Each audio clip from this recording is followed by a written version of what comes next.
I've got some troubling news about England's royal family. Prince William did not argue. He did not demand an explanation. According to the dramatic account unfolding inside Westminster, he simply stopped speaking when Parliament exposed an agreement carrying Queen Camilla's name and touching property bound to the crown itself. What appeared at first to be a technical disclosure suddenly became painfully personal. Because buried inside the arrangement was a promise about royal residences, future control, and what would happen when King Charles could no longer decide. Before we go deeper into what this really means for the royal family, make sure to subscribe so you don't miss a single update. William stared at the parliamentary briefing as if the words had shifted beneath him. Parliament, the elected lawmaking body examining matters tied to the constitutional order, had revealed an undisclosed crown property agreement. The document granted Camilla lifetime occupancy rights and household management authority over crown-linked residences, with parts surviving beyond Charles's reign. Crown-linked property is not the same as a privately owned family home. It exists within arrangements meant to serve the monarchy across successive reigns. The prince read the post-reign clause twice. An aide waited beside the table, expecting anger or a question. William lowered the pages instead. His silence carried more force than outrage, because he understood the cost. If the agreement stood untouched, decisions he expected to make as a future king could already be restricted before his reign. Camilla's security was one issue. Authority extending into the next sovereign's household was another. The shock deepened when William reached the provision granting the queen consort influence over designated royal residences after the king's death. She would not simply be protected from losing a home, she could retain a role in how certain spaces were managed. For Charles, that represented protection for his wife. For his son, it looked dangerously close to one reign quietly reaching into another. Then came the detail that changed everything. The agreement was not a casual family understanding. It carried signatures, legal review, and reference to a confidential annex withheld from disclosure. Someone had structured it carefully. Someone had anticipated resistance. And someone had decided William did not need to know. William closed the folder and placed both palms against the table. I need to speak to my father before anyone speaks for him. He did not ask Parliament for another explanation. He wanted to know when Charles had signed it, who advised him, and whether Camilla had personally asked for protections that would survive his reign. But before William could confront the king, he had to understand what the queen believed she had secured, and why that promise mattered to each of them in painfully different ways. Behind every constitutional argument stood something far more dangerous: family. Charles saw a wife whose future he wanted protected. Camilla saw security after decades spent under public judgment. William saw the boundaries of his future kingship being written before he could defend them. None of them entered this crisis wanting the same thing. And once the agreement became public, every private motive suddenly looked like an act of power. Charles understood that he had become the bridge between two loyalties that could no longer be separated. The future sovereign meant the person expected to inherit the crown and its responsibilities, and William's position carried more than family importance. If the agreement reached beyond the king's reign, it touched decisions his son would one day be expected to make alone. Yet Camilla's concern was not simply possession. She wanted certainty over where she would live, which staff would remain, and whether she could preserve personal independence if she outlived her husband. William carried that distinction into a private conversation with Catherine. He paced once across the room, stopped, and told her the property itself was not what wounded him. He could understand his father wanting to protect his wife. What he could not accept was discovering that part of the next reign had been shaped without his knowledge. Catherine listened carefully as the prince admitted that secrecy had transformed protection into something that felt like exclusion. Camilla received her own shock soon after. Her private secretary informed her that William had requested the complete legal file.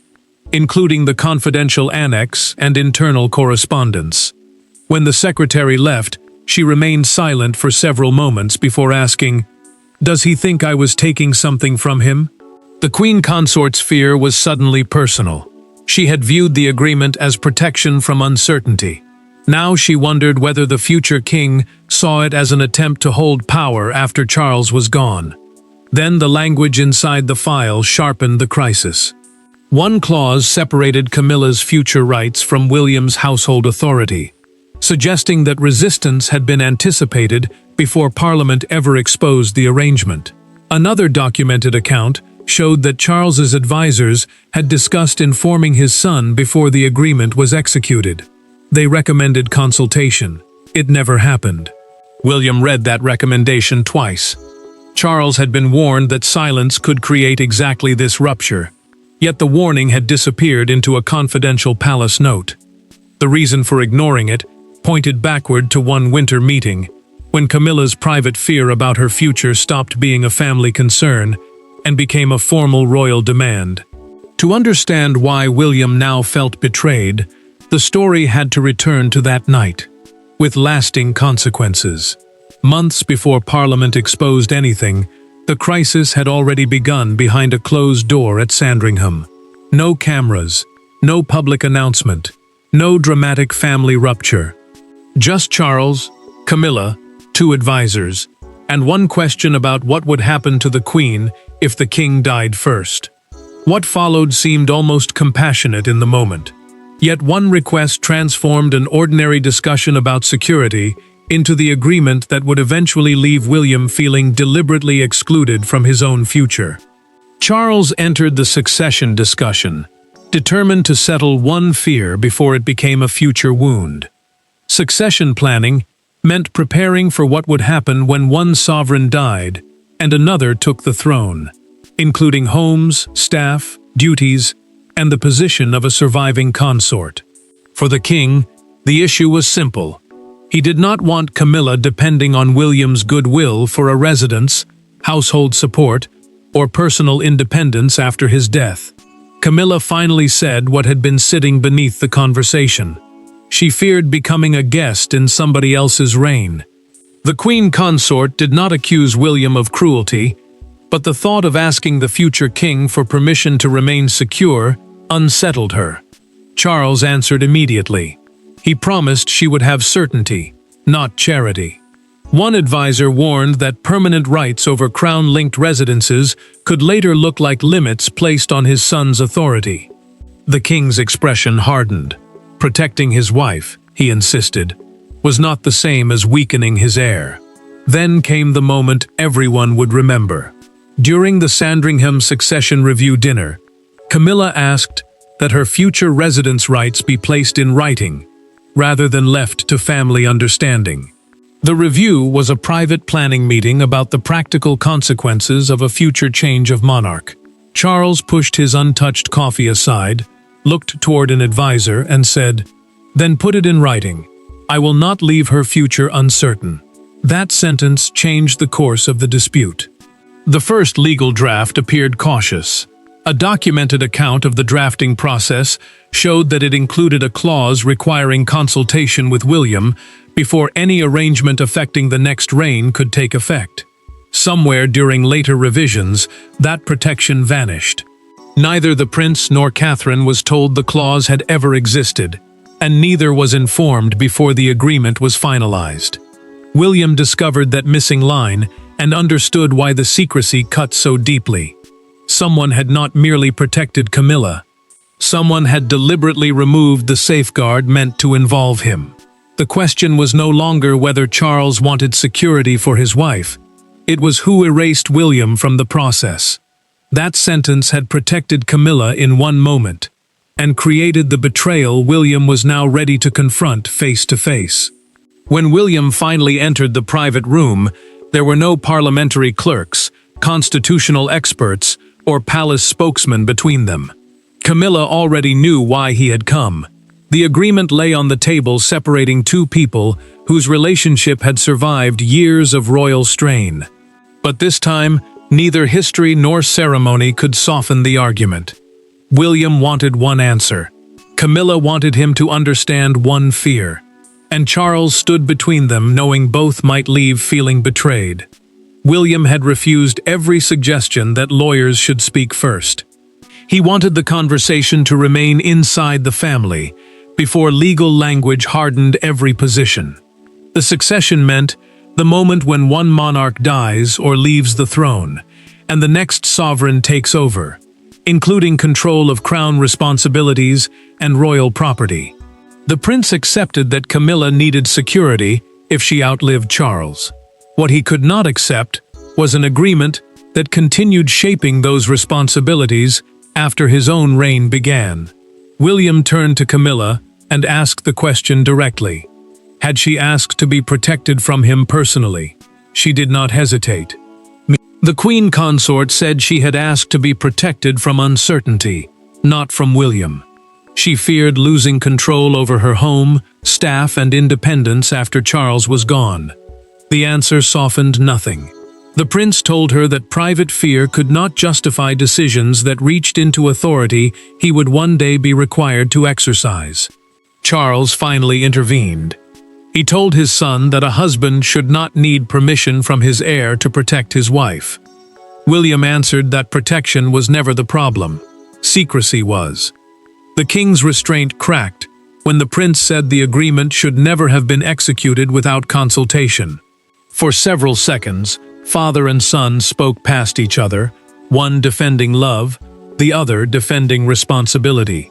Then William placed the earlier draft on the table. It contained the missing clause requiring consultation with him before any future arrangement took effect.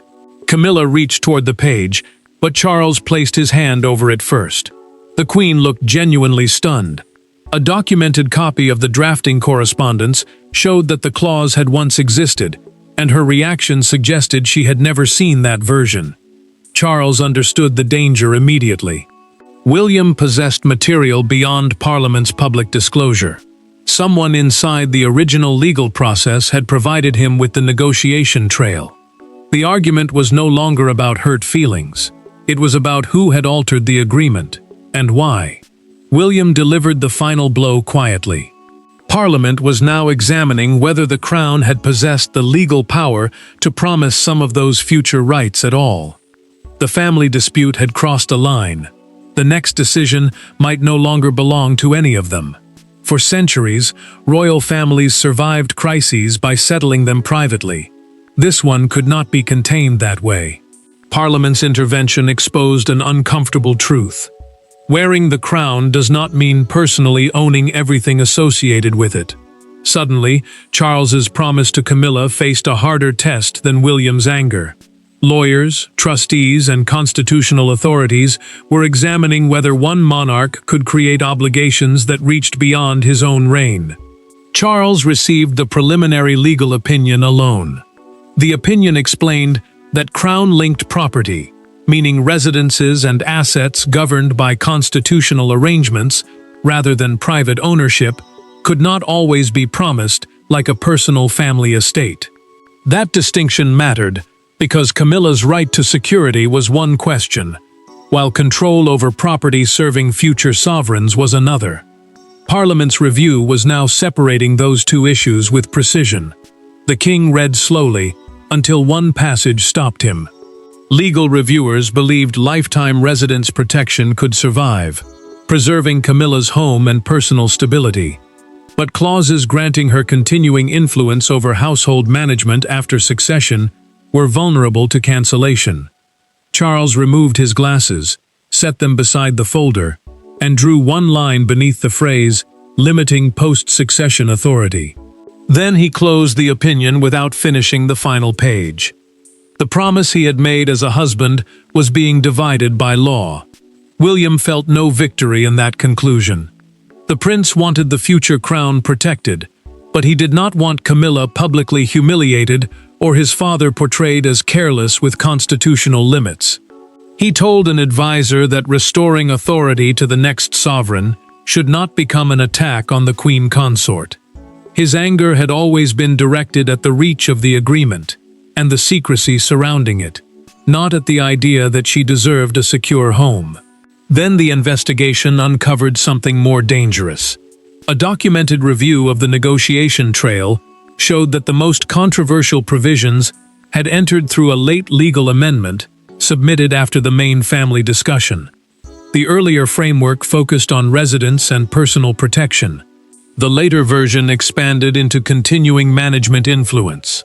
That discovery narrowed the question of responsibility and suggested the agreement had changed after Charles believed its purpose was already settled. Charles reopened the folder when he heard that detail.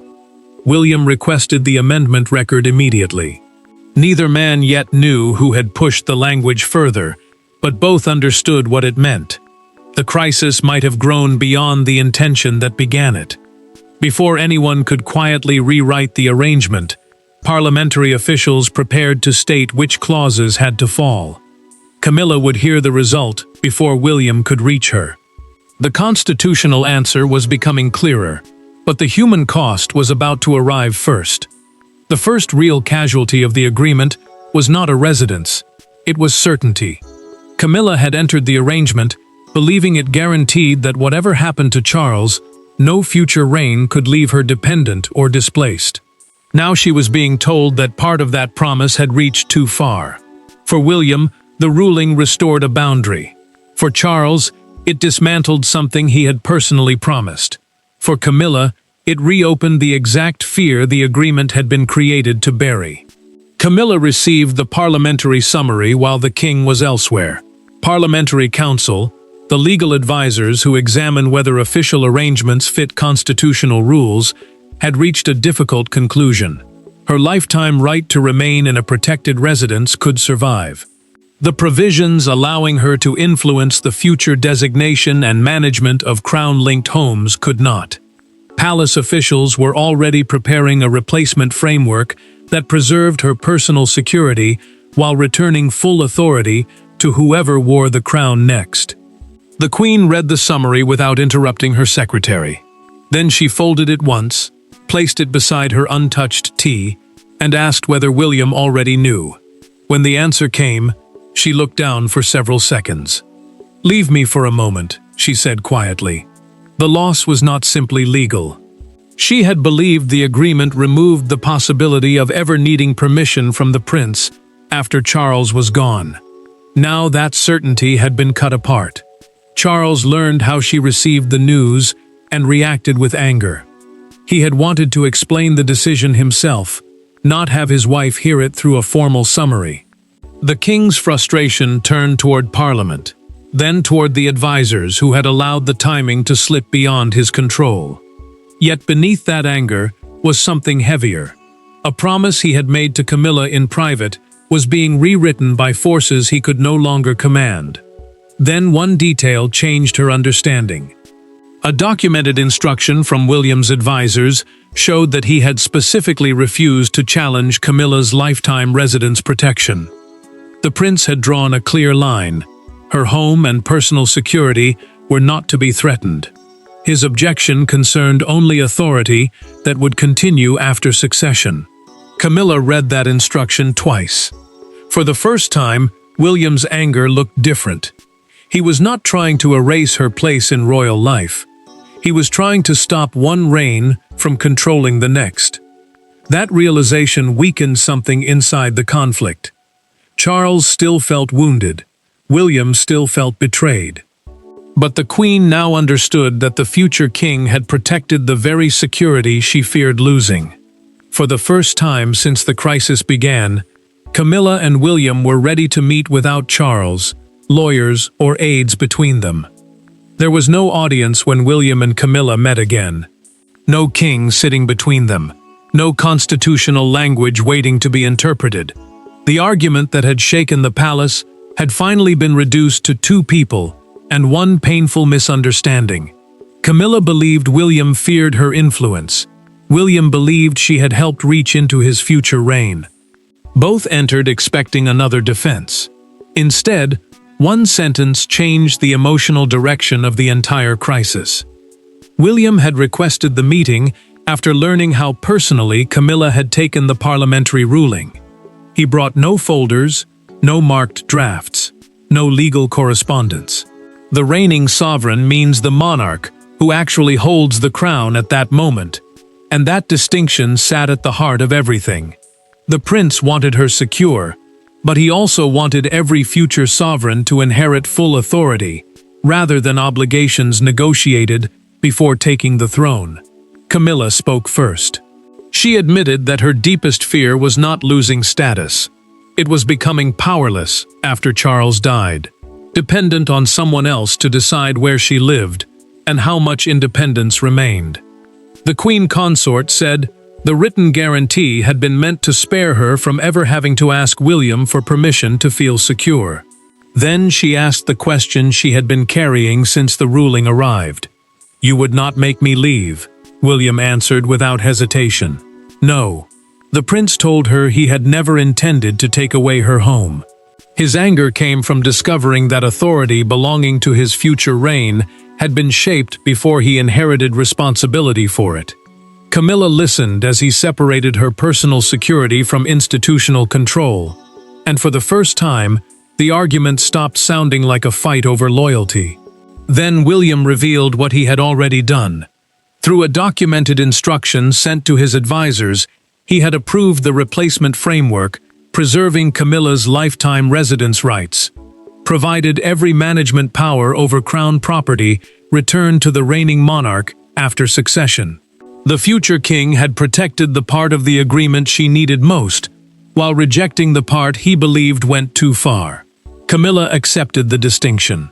She told William she would not contest removal of the disputed management clauses. The Queen Consort no longer needed control to believe she would be protected, and the prince no longer saw her security as a threat to his future authority. The conflict between them finally loosened, but the crisis was not over. Charles now stood alone with the promise he had made as a husband. Peace between William and Camilla had solved the private battle. The king still had to decide whether changing that promise meant surrender or responsible kingship. By the time the palace found its private compromise, Britain had already formed its own verdict. The story had escaped royal walls and become a national argument about marriage, succession, property, and power. Some saw Camilla as a wife seeking security. Others saw William defending the future crown. Yet the most striking public reaction came when the country realized both things could be true, and that Parliament had forced the monarchy to confront a boundary it preferred to manage privately.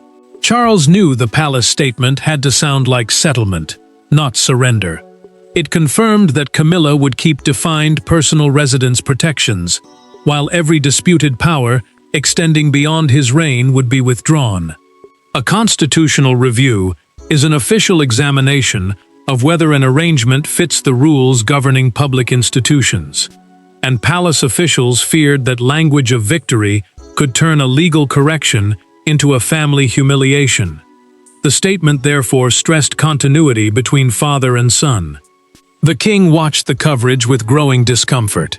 Commentators described the dispute as a collision between his duty as sovereign and his instinct as a husband. One broadcaster called William the clear victor. Charles reached for the remote and switched off the television before the segment ended. He had never seen the agreement as a contest. Yet outside the palace, that was exactly what it had become.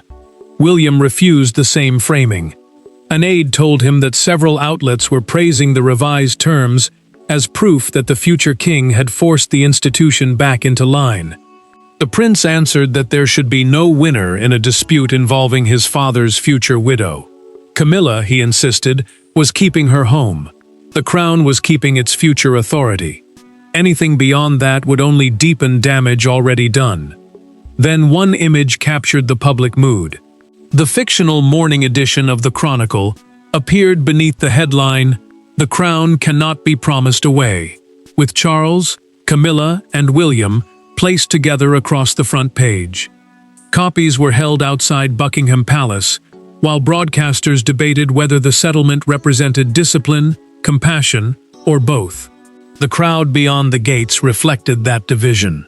Some voiced sympathy for Camilla, arguing that no widow should fear losing security. Others supported William, saying no future sovereign should inherit hidden limits. Yet the revised agreement began cooling fears of a deeper rupture. Public pressure was finally easing. Private pressure was not. Charles still had one act left to perform.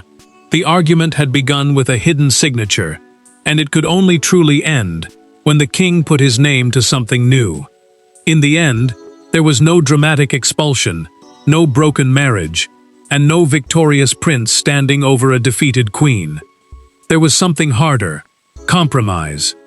Charles had to accept that love could justify protecting Camilla, but could not give him unlimited authority over the reign that would follow his own. William had to defend the future crown without turning his father's wife into an enemy, and Camilla had to surrender control she once believed was necessary to guarantee security. Charles faced the revised crown property agreement, knowing this signature carried more weight than the first. The agreement was the formal arrangement defining Camilla's rights over royal residences, while succession meant the transfer of the crown and its responsibilities to the next sovereign. Her lifetime residence protection remained intact. Gone were the clauses giving her management power once William became king.